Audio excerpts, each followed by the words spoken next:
How does it feel to actually play a game and not go against the guys you saw all summer?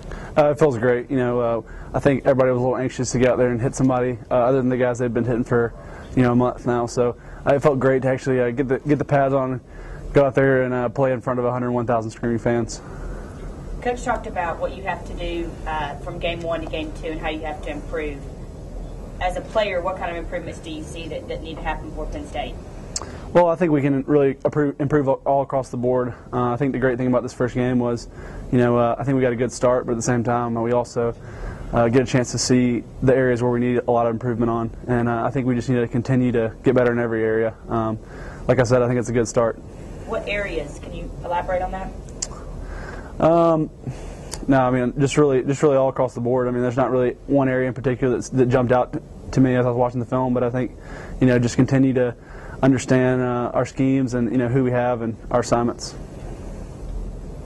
There's not a bigger name in coaching than Joe Paterno. You watch college football since you've been able to watch TV. What do you think of him? Do you recall anything from your childhood just watching him on TV and stuff?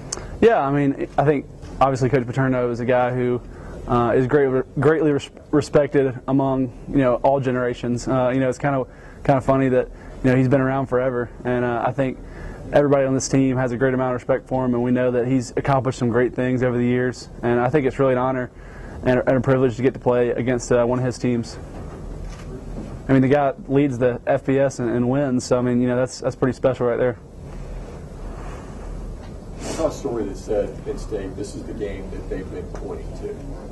Does that kind of make you realize that from this point forward, that you really are the hunted team right now? Because a lot of teams feel that way about Alabama.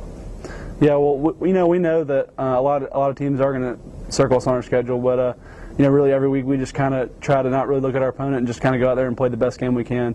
And we know Penn State's a great team and have a lot of great talent.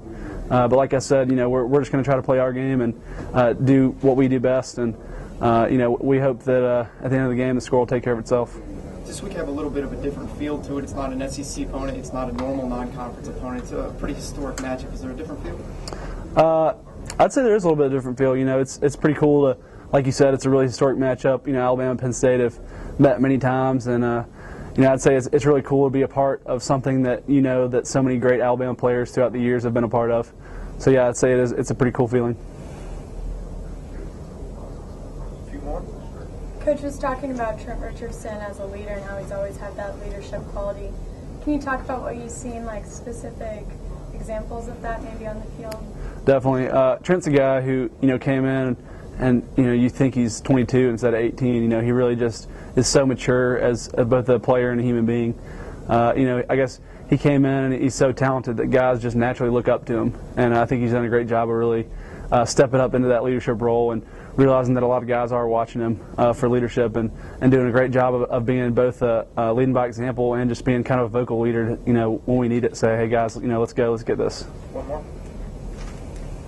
Unless we're done. You've still got a few years, but when you're 83, what do you think you could be able to do? Well, I hope when I'm 83, I'm still as young and spry as Joe Paterno is. That would definitely be a goal, because he's definitely doing a lot for a guy who's 83, and I think like I said, he's a guy who I greatly respect. Thanks, Barret.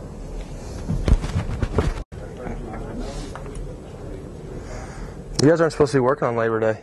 Yeah. What happened to that? We chose this business to be in. That's what Coach Shula used to always say, we labor on Labor Day. Right. Well, you tell Coach Saban next year to move it to Tuesday. Yeah, yeah. I'll try. I'll tell him that next year. How's that sound? Greg is a guy that appreciates the history of the game and all that. Are you looking forward to playing in a game like this with a legendary coach coming to town? Well, absolutely. I think everybody's looking forward to the opportunity to play Coach Paterno and the fact that we get to play against the Penn State Nittany Lions. I think I think it's obviously one of those games that it's kind of a showcase game. It's a game you tell recruits about, and it's a game that I was aware of when I was, when I first got on campus, and it's a game that I've had circled on my calendar for the past 4 or 5 years. So we'd always just kept saying, I hope Coach Paterno's still coaching and everything. It'd be great to be able to compete against him. So I think all of us are really looking forward to the challenge and the opportunity that we have on Saturday. Greg, talk about what is the difference in practice and playing in a game live fire, and how you think that was really important for AJ to get that experience in the game. Well, I think it's a big difference. Obviously, when you're wearing the black jersey in practice, you have kind of a sense of security. You have a sense of not really being aware of the pass rush, not being aware of things like that. So when you're in a live fire, in a game type situation, you tend to get the ball out a little bit quicker. You tend to see the field a little bit better. You kind of pick up disguises a little easier. So I think going forward, that will help him with his confidence. I think it'll help our team as far as just having as many people having experienced that live action. It should help us going forward for sure. Greg, you were near perfect in game one, but I know always the critic, you want to get better. What's one thing you see after playing in a game that you guys could kind of get better at? Well, I think we did a pretty good job. I think we did a good job of taking what the defense gave us. There's one bad read that I would have liked to have had back. It's kind of, it happens. I think it's first game of the season, and you're not gonna be perfect every time you go out. But I've said before, I think that we can go out and have a game where we don't have a ball hit the ground. I think that was a very probable opportunity. I think that was very much a possibility on Saturday, but we weren't able to do it. So obviously, there's ways to get better. We just got to be more aggressive and take our shots. And when they are there, don't try to force them. And that's one thing I want to kind of learn from. I just got a little bit greedy at one point in the second quarter, and if I can just kind of get that out of the system, and then it'll be a lot better. What do you see from Penn State's defense?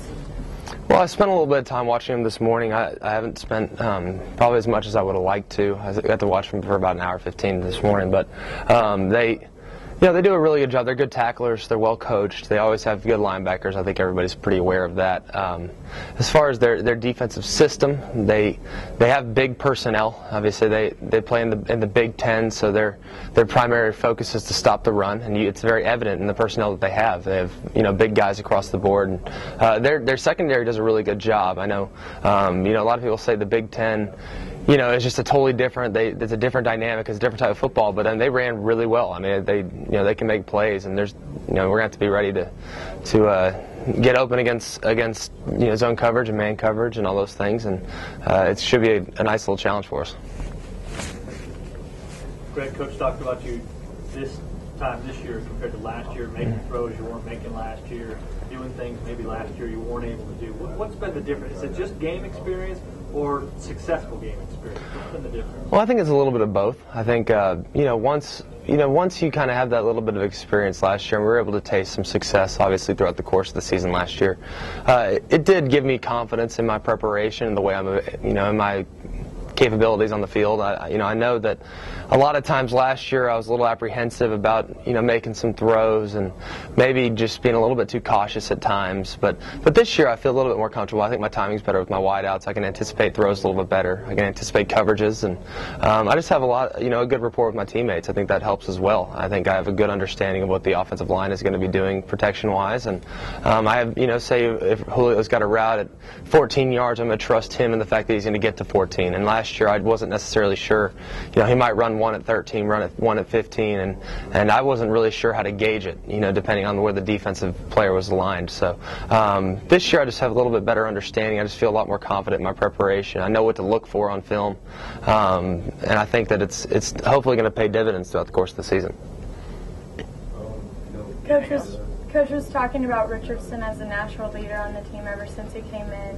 What have you seen specifically from him?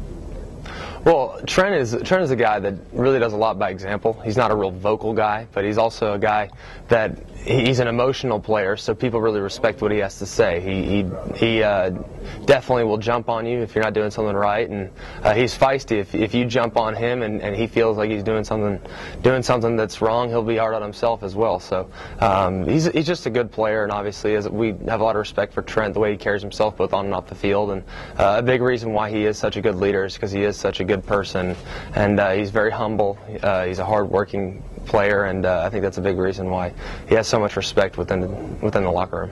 You played in big games, and everybody wants to make a play in a big-type game. And with this being a traditional powerhouse programs going up against one another, is that one of those things that you have to, I can only make a play if it presents itself, or do you put pressure on to want to do that? How do you keep that in control as a player? Well, one thing I really pride myself in is the fact that I'm cautious to a certain extent, but this year I'm not as cautious. But I try to take what the defense gives me. I think that sometimes you want to take a shot. Yeah, maybe it's early in the game. You want to take a shot to loosen the coverage a hair, or something like that. And I think that that's a big reason why you do want to go into games like this, taking chances and making plays like that. But I've never really been one to really force the ball unless I really have to. And I mean, it does happen obviously by accident sometimes, but I never purposefully try to force it. But I think, we do a pretty good job with our check downs. I have a lot of confidence in our running backs and giving it to them at, 4 or 5 yards and then being able to turn it into a 15, 20-yard play. So that's obviously a nice luxury for me as a passer, and a big reason why I've been successful, because we don't always have to take that shot, because something that we throw, over the middle for a couple yards can definitely score it into about 20 yards or an explosive play like that. Two more. Hey, Greg, with Mark Ingram, possibly out this game, how important was it to get guys like Eddie Lacy and Good and some game experience? Well, I think it was a good thing, and I know you guys will probably laugh at me when I say this, but I think the fumble by Eddie was probably as important a play in the game as anything, because it allowed him to learn from his mistake. Fortunately, playing an opponent like San Jose State, with all due respect, you can kind of allow yourself to make a couple mistakes, and the fact that he did make that mistake and was able to bounce back from it and finish by having a great game was really encouraging to me, and allowing him not to get down on himself, and he just really bounced back, and it didn't faze him whatsoever. So that was really encouraging, and also good as well. I mean, it's just good to get those guys in the game, because now, their eyes won't be quite as wide when we get to play a game against a Penn State type of opponent. Whether it's a quick hey before the game or a handshake afterward, you're looking forward to maybe crossing and seeing Joe Paterno? I'm going to go for a hug. I'm going to I'd love to obviously shake his hand, and he's been around for quite some time, long before even my dad was playing college football. So I have a tremendous amount of respect for him. So if I get the opportunity to shake his hand or reach out and just touch him, maybe I'm definitely going to take full advantage of it. Thanks. All right, guys.